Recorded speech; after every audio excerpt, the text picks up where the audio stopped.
Ever pondered what happens after we die, scientifically speaking? It's a question that sparked curiosity across generations. Science, though it can't provide us with a definitive answer, does offer fascinating theories based on observable phenomena. It's important to comprehend these theories not as unshakable truths, but as scientific perspectives, to feed our curiosity and broaden our understanding of life's ultimate mystery. So let's delve into these theories and see what they have to say. First, let's consider the biological perspective. When we talk about death from a biological standpoint, we're essentially describing the process by which a living organism ceases to be alive. This process begins when the heart stops beating. With no blood flow, cells don't receive the oxygen they need and begin to die off. This is the point we typically refer to as clinical death. However, it's not the end. After clinical death, the brain continues to function for a short period, up to several minutes. Eventually, without oxygen, brain activity comes to a halt, marking what we know as brain death. But even then, some cells, like skin cells, can survive for days. As time passes, the body undergoes decomposition, a natural process where the body's own enzymes and bacteria break it down. This is nature's way of recycling, returning the body's components to the environment. Nutrients in our body enrich the soil and provide nourishment for new life to grow. This is the essence of the biological perspective on death. It's a perspective that sees death not as an end, but as a part of a continuous cycle. Life leads to death, and death paves the way for new life.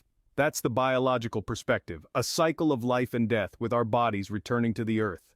Next, let's explore what neuroscience tells us. This branch of science, which delves into the intricate workings of our brain and nervous system, provides a unique perspective on death.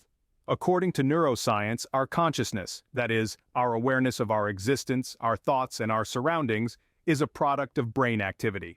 It's a symphony of signals, a complex network of neurons firing and communicating with each other. Now consider self-awareness, another fascinating aspect of our consciousness. It's our ability to recognize ourselves as distinct individuals, separate from the environment and other individuals. This, too, neuroscience tells us, is a product of intricate brain activity. So, what happens when that activity ceases? When the heart stops, the oxygen supply to the brain is cut off. Without oxygen, the neurons in the brain start to die, and the symphony of signals gradually fades into silence. If consciousness and self-awareness are indeed products of brain activity, then it follows that when brain activity ceases, so too does our consciousness and self-awareness. This, however, is a somewhat sobering thought. It means that from a neuroscientific viewpoint, death might be the end of consciousness. But remember, this is just one perspective among many. Science continues to explore the mystery of what happens after death, and there's always more to learn. So, from a neuroscientific viewpoint, death might be the end of consciousness? Lastly, let's examine a more speculative theory from quantum physics. This field of science is known for its complex and often counterintuitive principles. One of these principles is the conservation of energy, which states that energy cannot be created or destroyed, only transferred.